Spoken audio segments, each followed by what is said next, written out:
He's here. CYRANO? CYRANO. Pleasure to meet you, CYRANO de Bergerac. You're a freak.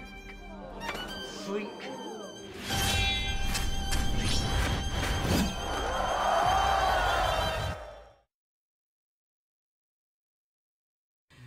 I'd like to ask you about working with actors and how you, as a director, help them shape their character and shape their character arc. There's such a high level of skill shown in this film, and it's consistent. Nobody's fallen out at all. They're all in the same place. They're all at the same moment. And those places and moments shift so dramatically in this film. How do you guide them? How do you work with them? Well, I start by insisting on 3 weeks rehearsals, which is very rare in film, much rarer than you'd think. And during that process, we get to know each other and get to understand each other's rhythms, each other's vulnerabilities and strengths. And we talk a lot about the characters and how we may or may not relate to them, and we tell a lot of stories. And then when we're on set, it's about giving them support to free their imaginations. I'm most interested in the imagination. And the dramatic imagination of my actors, and I'm there to protect them as well and make them feel safe, and make them feel that they can mess up, because if they do, I'll catch them.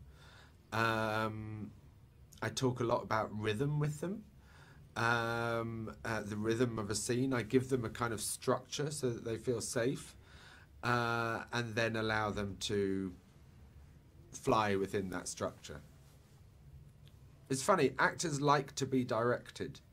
Yes. And that's an important thing, especially for newcomers to learn, to remember. You know, you can't be shy of an actor. You have to confront them with their work. Do you find that actors are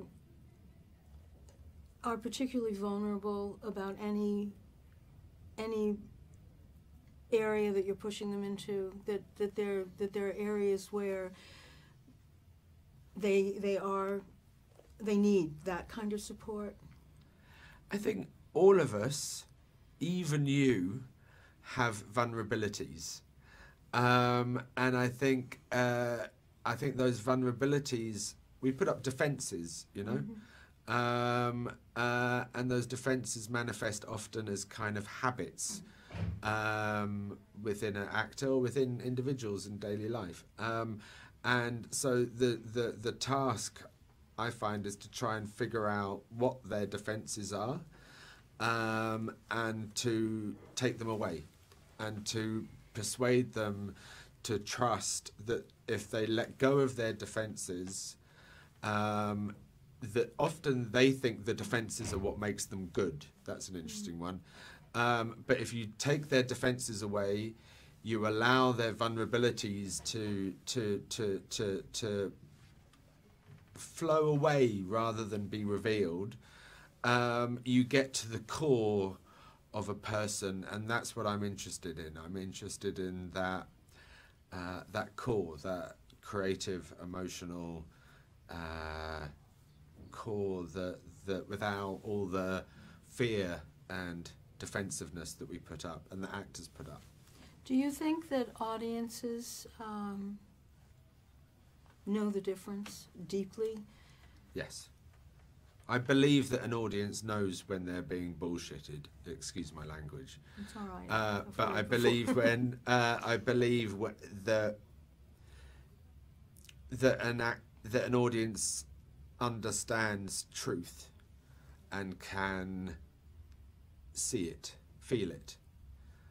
Sometimes they don't want to see it, Sometimes they're trying to avoid the truth, and they just want to see flash bang wallop, Marvel movies, and that's okay. I understand that, But what I try and do is tell stories of emotional truth and the difficulties and joys of being a human being. I think we're living in very chaotic and challenging times right now, and that film has become a kind of a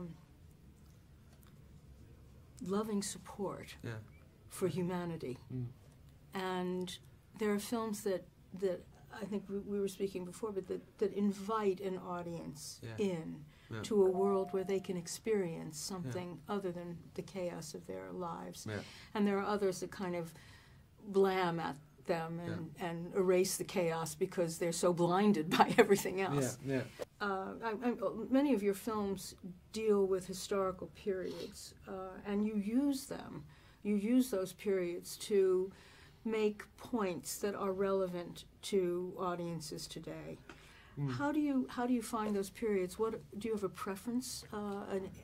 Is there a kind of a master plan in some way? No, there's no master plan. I wish there was. But I was brought up in a puppet theatre in London, and the shows that my parents did in the puppet theatre were often kind of fairy tales, Oscar Wilde or Oliver Goldsmith or Hans Christian Andersen.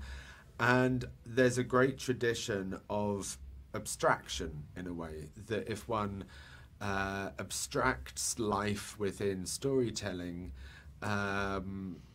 somehow we can see ourselves and the challenges that face us more clearly through that glass, and so I guess that's what my fascination with period movies is, that I don't really see them as kind of historical reenactment or historical essays on the authenticity of life at that time. I really see them as being fantasies, and through fantasy one is able to possibly tell or speak of emotional truths that I find more difficult to process in contemporary real life. What about documentaries? Because documentaries are now becoming extremely important in our culture. Absolutely, and I love documentaries. In fact, I watch, if I need to watch a movie and not think about work, I'll often watch a documentary because it's a medium that I'm not involved with. Although I find it really interesting, the kind of docudrama thing that's happening now with films like Come On, Come On, which I think is a wonderful, wonderful movie. But yeah, I find documentaries fulfill a different role, and I love them for fulfilling that role.